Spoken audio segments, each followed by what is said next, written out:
السلام عليكم ورحمة الله وبركاته.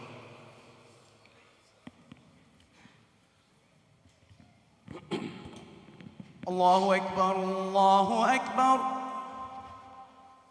الله أكبر الله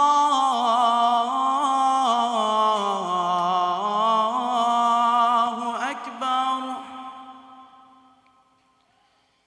أشهد أن لا إله إلا الله.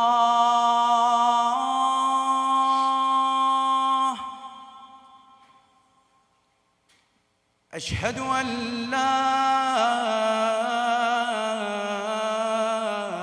إله إلا الله.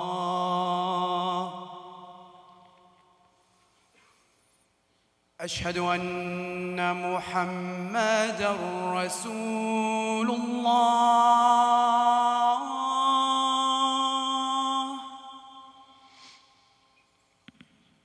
أشهد أن محمدًا رسول الله.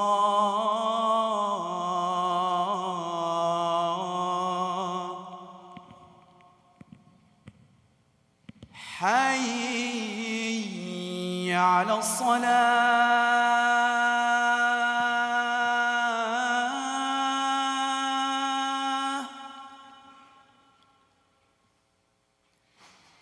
حي على الصلاة.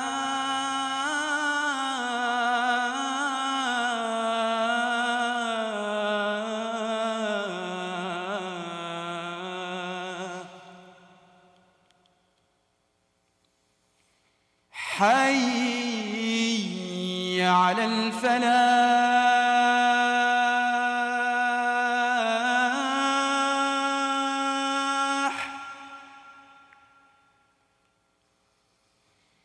حي على الفلاح.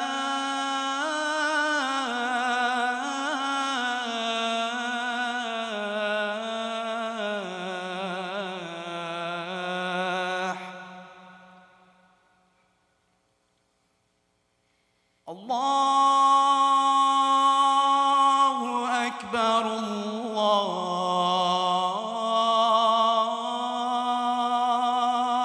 أكبر. لا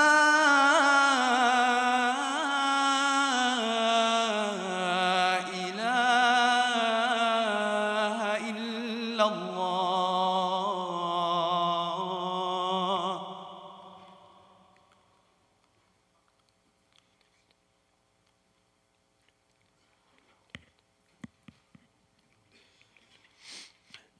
إن الحمد لله نحمده ونستعينه ونستهديه ونستغفره ونعوذ بالله من شرور أنفسنا ومن سيئات أعمالنا.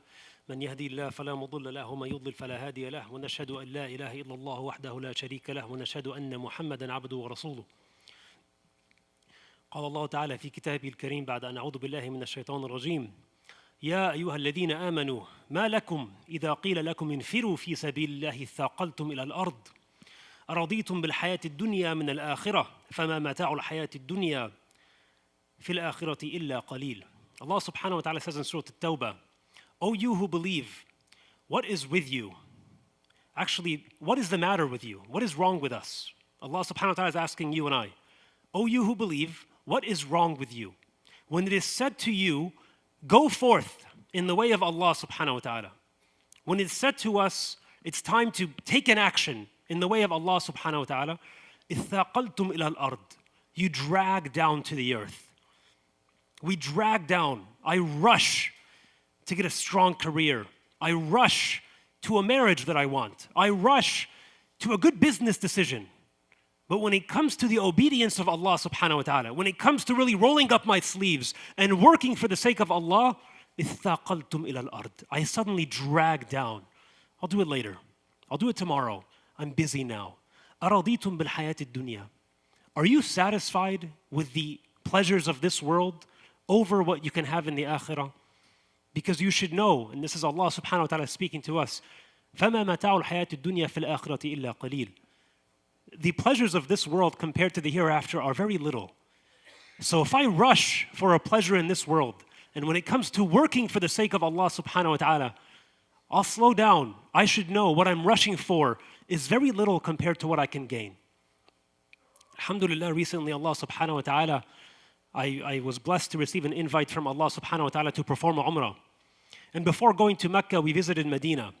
And we visited Masjid al-Qiblatayn. For those of us who are aware of it, I was reminded of the beautiful history of this place. As we all know, before the Kaaba, the Muslims prayed toward Masjid al-Aqsa in Jerusalem. And it remains to this day a holy site in our deen.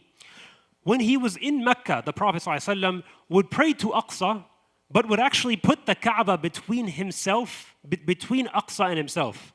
So he would still pray in front of the Kaaba. And then they migrated to Medina. And he kept praying toward Aqsa, but he hoped that he could pray toward Al-Haram, the Kaaba. 16 months after the Hijrah, the verse was revealed, قَدْ نَرَى تَقُلُّبَ وَجْهِكَ فِي السَّمَاءِ فَلْنُوَلِّيَنَّكَ قِبْلَةً تَرْضَاهَا. We have seen your eyes shifting. Allah subhanahu wa ta'ala is saying to the Prophet ﷺ, I've seen your face shifting in the sky. I've seen you wanting to turn toward the qibla of the Kaaba, so we will then provide for you a qibla that you will be satisfied with. So in this time, the qibla was changed from Al-Aqsa to Mecca, to Al-Haram in Mecca. The Prophet ﷺ had prayed Dhuhr and had just finished praying Asr. Now he prayed Asr facing the new qibla of the Kaaba. After finishing the prayer with the Prophet ﷺ, one Sahabi who prayed with him left the area, went to one of the outskirts of Medina, in what is now the place where Masjid al-Qiblatayn is, and he found the people praying there in the masjid, and they were praying toward the old Qibla. So he says to them, he calls out in the middle of the prayer, in the middle of Asr prayer, that the Qibla has been changed, that the verses were revealed, and the Qibla has been changed now from Al-Aqsa to the Kaaba. And the entire masjid, in Salah, turn around to face the new Qibla. What strikes me about this story, and all of us know this story, and we perhaps have visited this very masjid, is the immediate nature of it. They knew that this man was truthful. They knew that he could be trusted, that this was truly a commandment from Allah subhanahu wa ta'ala. So immediately, they literally do a 180-degree turn. They were in the middle of Salat al-Asr. This is the only prayer of all time that was prayed, half of it toward one qibla and the other half the complete opposite direction. And if you ever go there, there's a sign, there's a marker that shows you where the old qibla was. The question is that you and I ask ourselves, when I have a commandment from Allah subhanahu wa ta'ala, when I have an order from my Creator, how quickly do I turn around and obey? How quickly do I jump on that? How quickly do I say, As-sam'a wa ta'a ya Rabb? Yes, Ya Allah, I will listen and I will obey. When it is said, go forth in the way of Allah subhanahu wa ta'ala, do I drag down to the earth? إِثَّاقَلْتُمْ إِلَى الْأَرْضِ. I'll get to it later. When we look at the sunnah of the companions, radiallahu anhum, we find this hastening, this hurrying to obey Allah subhanahu wa ta'ala in so many different scenarios over and over again. When the drinking of alcohol was prohibited in Islam, and this didn't happen in one go, as we all know, the Quran was revealed over 23 years. Certain rulings came in stages. So the prohibition of alcohol came in three main stages. The first stage, Allah subhanahu wa ta'ala does ishara. Right? He indicates that wine has harms, that it has benefits, that alcohol has benefits and harms. We know now the medical benefits that we use from alcohol to purify and so on. But it has harms, and the harms outweigh the benefits. Done? Phase 2. Allah subhanahu wa ta'ala says, Ya ayyuha alladhina amanu, la taqrabu salata wa antum sukara. O you who believe, do not come near prayer while you are drunk. So you can drink still, but don't be drunk when you're in prayer. Why? By the way, side note, why? حَتَّى تَعْلَمُوا مَا تَقُولُونَ. And so that you can understand what you're saying. How many of us come to our prayers today? I'm not drunk, but I don't understand what I'm saying. I've been praying with the same 5 surahs for the past 10 years. I say, قُلْ هُوَ اللَّهُ أَحَدٌ اللَّهُ الصَّمَدُ in every single prayer. If someone were to ask me, what does the word samad mean? This name of Allah subhanahu wa ta'ala, I don't know. I'm just praying. I've just memorized it when I was a child. I never actually bothered to understand it. Do not come near prayer when you are drunk so you understand what you are saying. Brothers and sisters, this is, again, a side note for us. If I've studied French or German in school, in high school, in college, it's more important for me to study the Arabic language. I don't have to speak it fluently, but to at least study the word of Allah subhanahu wa ta'ala. That's the second stage. The third stage then finally is that Allah subhanahu wa ta'ala says that indeed al-khamr wal-maysir, alcohol or intoxication and gambling, and he lists a number of other things, right? Sacrificing on stone altars, all of these things. رِجْسٌ مِّنْ عَمَلِ الشَّيْطَانِ فَاجْتَنِبُوهُ. These are all filth from the acts of shaitan, so avoid it. Anas ibn Malik was a young child at the time, and he narrates that I was actually sort of what you can call almost like a bartender. He said, I was at this party that Abu Talha was holding, and I was the one who was passing out wine to all of the Sahaba. Again, it wasn't haram at the time. I'm passing out wine to them, and then someone comes in and says, this verse was revealed. Allah subhanahu wa ta'ala commands us that to avoid of many things, one of them is intoxication or alcohol. Anas says the people who had glasses of wine in their hands, put them down immediately. Even more so, the people who had wine in their mouth spat it out. They spat it out because a moment ago it was halal and now my Creator commands me to stop. This liquid in my mouth is now haram. And some even went as far as to try to make themselves vomit to get rid of, which is unnecessary.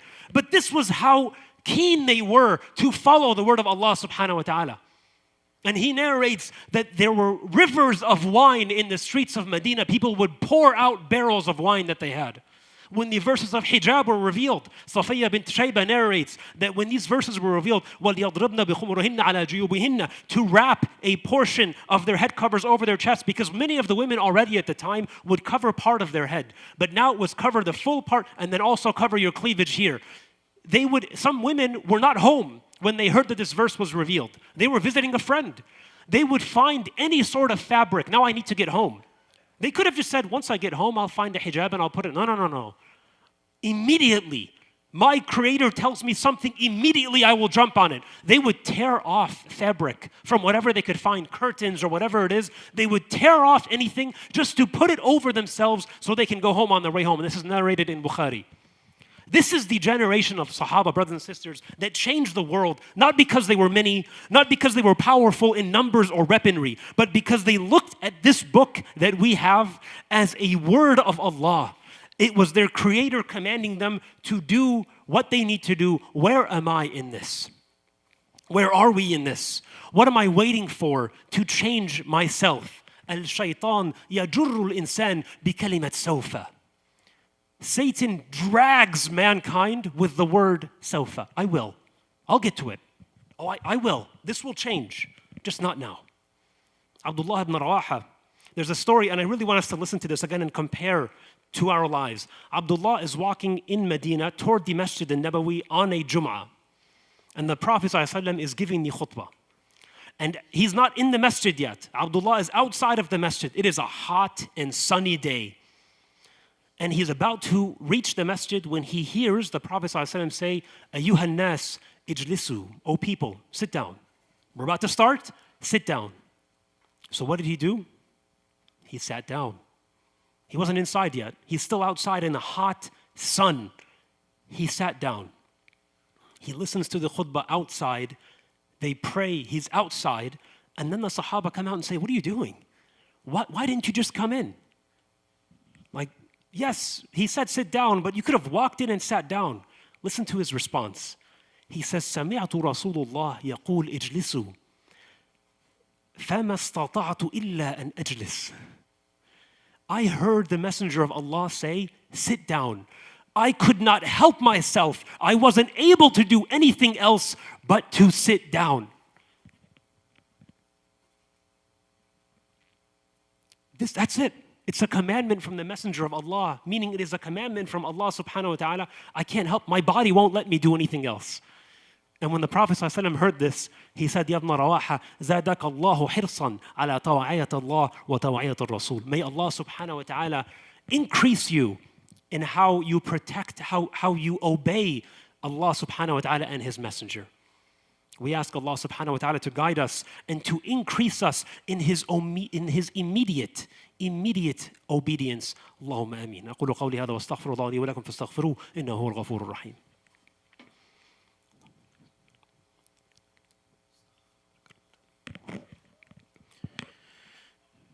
Bismillah wa salatu wa salam ala Rasulillah. when we look back at the generation of Sahaba and observe again how they were so keen to immediately jump on following the orders of Allah subhanahu wa ta'ala, we have to ask, what prevents me from doing this? Why aren't we there? Why do I postpone when it comes to the commandments of God? SubhanAllah, there have been a lot of studies on this, by the way. And one of the leading reasons that the researchers found that people procrastinate when it comes to Allah subhanahu wa ta'ala is the lack of immediate consequences. You're telling me to rush to Allah, rush to Allah. I do. We all did, right? We rushed to obeying Allah subhanahu wa ta'ala. We prayed to Him and our eyes were full of tears and we made dua for Gaza. Over a year has passed. What happened? Didn't we all come together and Ya Allah, end the suffering of the people in Gaza and bring them freedom and bring them victory over these criminal murdering Zionists and destroy these terrorists and so on. It's been over a year and nothing has happened. And this stops a lot of people from hastening to Allah subhanahu wa ta'ala. Because I've tried, because I put my heart and soul into it, and a year has passed and nothing has gotten better. Allah subhanahu wa ta'ala addresses the Prophet ﷺ in Surah Al-Muddathir. And what does he say? Bismillah ar-Rahman ar-Rahim. Ya ayyuha al-muddathiru qum fa'anzir wa rabbaka fakabbir wa thiyabaka fatahhir wa rujsa fahjur wa la tamnun tastakthir. Oh, you who is covered, arise, stand, warn people, get up. Literally, oh, you who is all covered up, get up, get up. And there's an urgency in the language. And glorify your Lord, wa rabbaka fakabbir wa thiyabaka fatahhir, and purify your clothing and avoid uncleanliness. And do not confer favor to acquire more. Don't do good just so that you can get more in return. And after all of this list of orders that are urgent and timely, after this list of commandments, let's go, move now, you are on my schedule. After all of that, what's the next verse? وَلِرَبِّكَ فَاصْبِرْ. And be patient. Be patient for your Lord. Ya Allah, what are you telling us? I don't understand. Race to the forgiveness from your Lord. سَارِعُوا إِلَى مَغْفِرَةٍ مِّن رَبِّكُمْ. You're telling us, مَا لَكُمْ إِذَا قِيلَ لَكُمْ انْفِرُوا فِي سَبِيلِ اللَّهِ ثَاقَلْتُمْ. What is wrong with you when it is said to you, go forth, run for the sake of Allah, you drag down to the ground. You're telling us, get up, arise and warn and work for the sake of Allah. You're telling us, hurry up and move. And then you're saying, but when it comes to my part, when it comes to the consequences of your actions, when it comes to me choosing, what is the time for change? وَلِرَبِّكَ فَاصْبِرْ. Wait. Be patient. I will not cause change when you want it to happen. I will cause change when and where I decide it is the right time. 13 years ago, our brothers and sisters in Syria stood up and they called for change. During the Arab Spring of 2011, they stood up and they demanded a free society from this evil, genocidal dictator.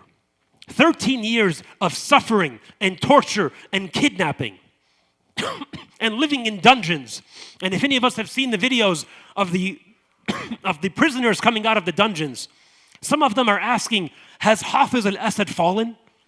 The father of Bashar, who was a dictator before him. These people have been in dungeons for 25 years.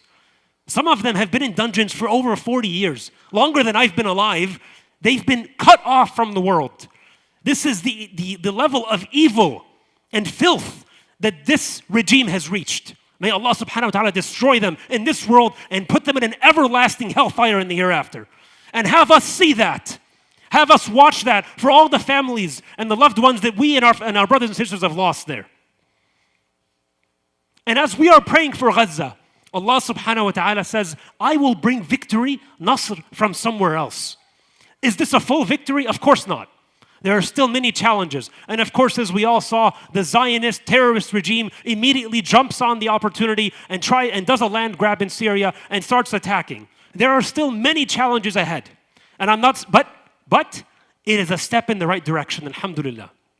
It is a move in the right direction. And many analysts are saying that had it not been for Hezbollah and for Iran, who have been fighting the Zionists for over 14 months now, had it not been for Russia that is stuck in this 2-year-long war with Ukraine, they would have supported Bashar, the Syrian dictator, against the people who tried to overthrow him. So subhanAllah, Allah subhanahu wa ta'ala has His own plans. Subhanallah, before we left for Umrah, anyone I saw, I would offer, I would say, if you want me to make any dua for you while I'm there. Not that, by the way, this is a beautiful tradition that we have with each other. But truly, someone making dua with a clean heart here in Lake Forest is better than someone making dua with a dirty heart in Mecca, in the Haram, in front of the Kaaba, just so we understand this. But again, it's a beautiful brotherly tradition that we have with each other. A Syrian brother, a very good friend of mine, back from the days of college, and I'll read you his text. He said, please protect me and my family, grant us forgiveness and Jannah. And then he wrote, and throw in something about destroying Assad and saving Syria if you can. Subhanallah. The way he said it, and the way I interpreted it, and the way, I'll be honest, the way I personally made dua for this, we all felt the same way. Right? Sure, I'll make dua. But could I have imagined that of all the ad'iyah that I made, 4 days later, this was going to be the one that Allah subhanahu wa ta'ala accepts? That I would see it in my, not just in my lifetime, less than a week later, subhanallah. When Musa alayhi salam meets Al-Khidr, we know the story in Surah Al-Kahf, and they ride on the ship, but before that, there's a hadith of the Prophet ﷺ that he tells us that as soon as they ride on the ship, and we all know the story, that they see a small bird, and it goes onto the ship, and then it dips its beak into the water and just takes a drink. And Al-Khidr says to Musa, he says, Ya Musa, do you see how much water that bird drank from the sea? He says, yeah, just a few drops. He says, Wallahi, ma ilmi wala ilmika ila ilmi Allah illa kama, illa kama akhadha hadha al-usfur min al-bahr. My knowledge and your knowledge compared to the knowledge of Allah is as much as this bird took from the sea. Droplets. Nothing compared to a sea. Look, he's preparing him. He's preparing him. We know nothing. We see these things that we don't understand and we ask, why, Ya Allah? Why the tragedy here and there? Where is the mercy of Allah subhanahu wa ta'ala? We do not see that Allah subhanahu wa ta'ala might be planning something different. That perhaps the victory in Syria comes from Gaza, and perhaps the victory in Gaza may come from somewhere else. And this is the sunnah of Allah subhanahu wa ta'ala in this life. وَمَن يَتَّقِ اللَّهَ يَجْعَلْ لَهُ مَخْرَجًا وَيَرْزُقْهُ مِنْ حَيْثُ لَا يَحْتَسِبُ. Whoever is conscious of Allah, Allah subhanahu wa ta'ala will find him a way out and will bless him, will provide for him from where we do not expect. Not just will he solve our problem, the solution will come from the place that I was not expecting. Guys, we've been saying this for a year. What else needs to happen to us as an ummah for us to understand what is required of us is to put in the work. Even if I don't see the light at the end of the tunnel, especially if I don't see the light at the end of the tunnel. There's a brother sitting here with us, and I won't name him, I won't call him out, I won't point him out to us because I know he might not want this attention. Wallahi, I've seen this brother for over a year now. Every single protest he can attend, if he's the only one there, he will be there. With 4 children at home, may Allah subhanahu wa ta'ala protect him. And when I first met him, I said, this guy must be single. No way this guy has a wife at home. And mashallah, may Allah subhanahu wa ta'ala protect him and his wife and his children. When I had met him, his wife was pregnant, by the way. And this guy was at every single demonstration and protest, everything he could possibly do. And I look at him and I think, maybe there's nothing coming out. It doesn't matter. It doesn't matter. I don't see the tunnel. I don't see the light at the end of the tunnel. When we were at the Haram, I'm reminded again of after Ibrahim alayhi salam and Ismail, after they completed the structure of the Kaaba. What does Allah subhanahu wa ta'ala command Ibrahim to do? He says, call the people. Call the people to perform the pilgrimage. And Ibrahim alayhi salam says, Ya Rabb, كيف أبلغ الناس وصوتي لا يسمعهم. Ya Allah, how can I call to the people when my voice is not going to reach them? There's nobody here. There's no one here. What is this action going to do? I don't see a light at the end of this tunnel. And what does Allah subhanahu wa ta'ala respond? Ya Ibrahim, alayka al-adhanu wa alayya al-balagh. Ibrahim, it's your job to call. And it's my job to have your voice reach them. Ya Allah. This is the message for us today. It's as مش شغلك. It's not your problem, ya Sayyidina Ibrahim. It's not on you. It's on me. What's on you is to put in the work. I don't see what this work is going to do. What are my little demonstrations and protests going to do for the people of Gaza, for the people of... Not your problem. Not my job or yours. Allah subhanahu wa ta'ala tells Ibrahim to call out to an empty desert. It's your job to call. It's my job to have it reach them. It's on us to work. And understand, the victory will more often than not come from where we were not expecting. When Musa alayhi salam escapes Bani Israel and they hit the sea, they hit a dead end. And they are looking for a place to escape from the Pharaoh. And all of the people with him say, we're done. It's over for us. Inna la mudrakun. They're going to get us. They're going to kill us. What does Musa alayhi salam say? Kalla inna ma'ya rabbi sayahdeen. No, I have my Lord. He will guide me. Did he know that Allah subhanahu wa ta'ala would cause him to split the sea? No, he didn't.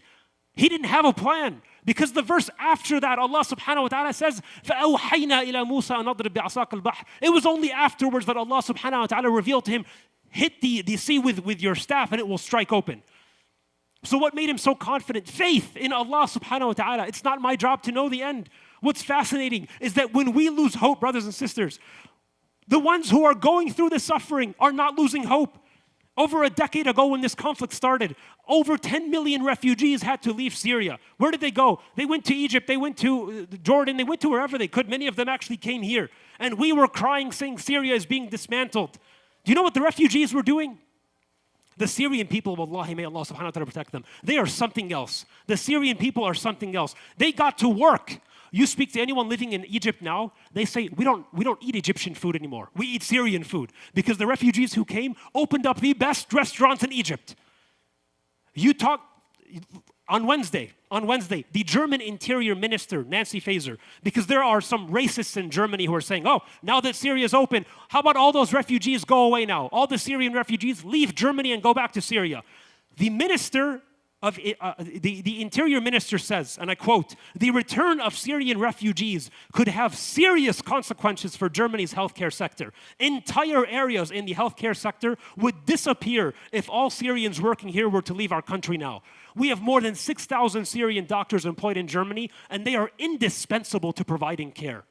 While some racists in Germany are saying, get the Syrians out, the Interior Minister is saying, shh, shut up, we need them more than they need us. Our healthcare would crumble. These were refugees who left their homes with nothing. Did they go to Germany and live on welfare and cry? No, they got to work. They got to work. Did they have a light at the end of the tunnel? No, they had no idea what was going to happen to them. But they got to work. And Allah subhanahu wa ta'ala opens up doors for them. In Michigan, subhanAllah, I have family in Michigan who said that the Syrian refugees who came were treated in the same way that the Ansar treated the Muhajirin. That people would come and they would say, you can stay in my home. You can have half of my salary. And subhanAllah, the Syrians responded in the same way the Muhajirin did. They said, I'm good. Just tell me how I can start a business. Back then, the Muhajirin said, just tell me where the souq is, where the market is. I got this. And now again, some of the biggest Muslim-owned businesses in Michigan are owned by Syrian refugees. May Allah subhanahu wa ta'ala provide for them. They are getting to work. They get to work after what they went through. What are you and I waiting for, brothers and sisters? And this is the final note.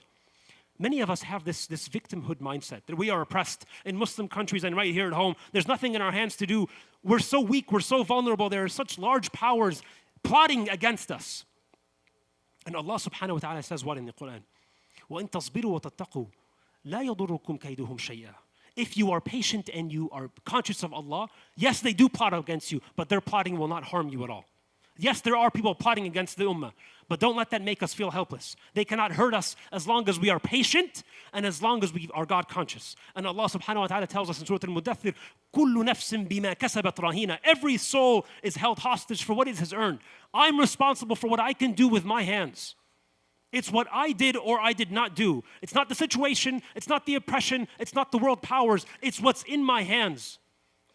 I promise my last note here, because I see someone standing in the back giving me the look, inshallah. I promise my last note. When we were in Medina, we visited Jabal Uhud. And Allah subhanahu wa ta'ala told the Muslims at the time, after they lost the battle at the mountain of Uhud, وَمَا أَصَابُكُمْ يَوْمَ الْتَقَى الْجَمْعَانِ فَبِمَا كَسَبَتْ أَيْدِيكُمْ. What happened to you on that day is because of what you did. It's what you put forth with your own hands. You are responsible for your actions. Do not throw the responsibility at someone else. 70 Sahaba were killed on that day, the day of Uhud. Some of them felt like Uhud is a cursed place. And this rumor started, see, Uhud, this mountain is a horrible place. That's why we lost. And this is why the hadith that we all know of the Prophet ﷺ when he said, Uhud, Jabal, yuhibbuna wa nuhibbu. Uhud is a mountain that we love and it loves us. Why did he say that? Because some of the Sahaba were blaming the failure on Uhud. No. They were trying to not take responsibility for themselves and say it was my fault. like many of us do. What can I do? It's the world powers. It's the Arab dictators. It's the Muslim dictators. It's Turkey. It's Iran. It's this. What have I done? What am I able to do? I have no idea what I'm able to do. I don't know how to help Syria any more than I can help Gaza. I'm helpless. Brothers and sisters, عليك الأذان وعلي البلاغ. It is your job to call, just as Allah subhanahu wa ta'ala told Ibrahim in the middle of the desert. It is your job to call. It's my job to have your voice reach. May Allah subhanahu wa ta'ala help us to deliver our work in whatever capacity we can put forward. Ameen ya Rabbal Alameen. اللهم اهدنا فيمن هديت وعافنا فيمن عافيت وتولنا فيمن توليت وقنا واصرف عنا شر ما قضيت إنك تقضي ولا يقضى عليك وصلى الله وبارك على محمد وعلى آله وصحبه أجمعين والحمد لله رب العالمين. A couple dua requests. Please make dua for Bushra Rashid, for Rawan, for Senzil Hamid, for Sami Matar, and for Razak Sattar, who are all sick. May Allah subhanahu wa ta'ala grant them shifa. And please make dua for Salim Popatia, Nabila Ibrahim, excuse me, Mufid Al-Khiyami, and Sister Khairun Nisa, who are deceased. May Allah subhanahu wa ta'ala accept them in Firdaus al-A'la and grant their family patience. Ameen ya Rabbil Alameen wa aqim as-salah. الله أكبر الله أكبر أشهد أن لا إله إلا الله أشهد أن محمدا رسول الله حي على الصلاة حي على الفلاح قد قامت الصلاة قد قامت الصلاة الله أكبر الله أكبر لا إله إلا الله. So move forward. Please move forward. Allahu Akbar.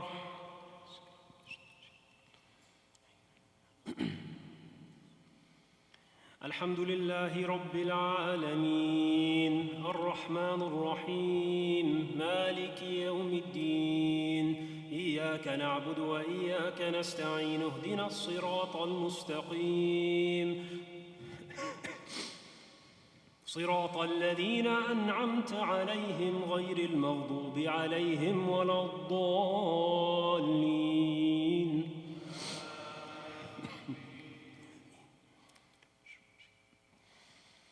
كلا والقمر والليل إذ أدبر والصبح إذا أسفر إنها لإحدى الكبر نذيرا للبشر لمن شاء منكم أن يتقدم أو يتأخر كل نفس بما كسبت رهينة إلا أصحاب اليمين في جنات يتساءلون عن المجرمين ما سلككم في سقر قالوا لم نك من المصلين ولم نك نطعم المسكين وكنا نخوض مع الخائضين. الله أكبر.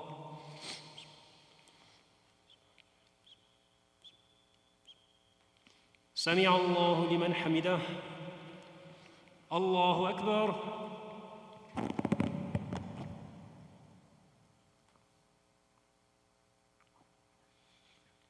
الله أكبر. الله أكبر.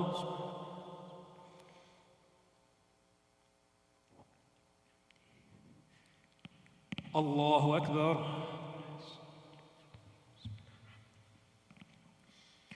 الحمد لله رب العالمين الرحمن الرحيم مالك يوم الدين إياك نعبد وإياك نستعين اهدنا الصراط المستقيم صراط الذين أنعمت عليهم غير المغضوب عليهم ولا الضالين.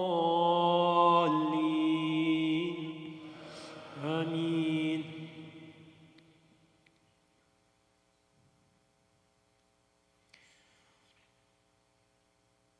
قالوا لم نك من المصلين ولم نك نطعم المسكين وكنا نخوض مع الخائضين وكنا نكذب بيوم الدين حتى أتانا اليقين فما تنفعهم شفاعة الشافعين فما لهم عن التذكرة معرضين كأنهم حمر مستنفرة فرت من قسورة بل يريد كل امرئ منهم أن يؤتى صحفا منشرة كلا بل لا يخافون الآخرة كلا إنه تذكرة فمن شاء ذكره وما يذكرون إلا أن يشاء الله هو أهل التقوى وأهل المغفرة الله أكبر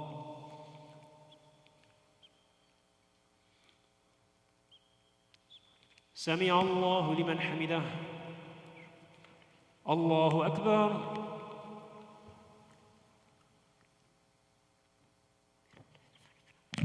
الله أكبر الله أكبر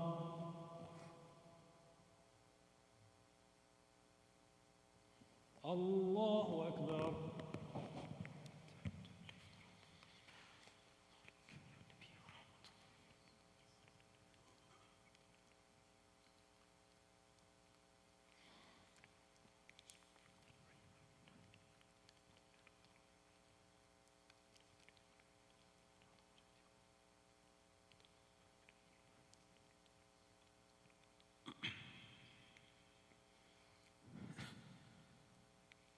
السلام عليكم ورحمة الله السلام عليكم ورحمة الله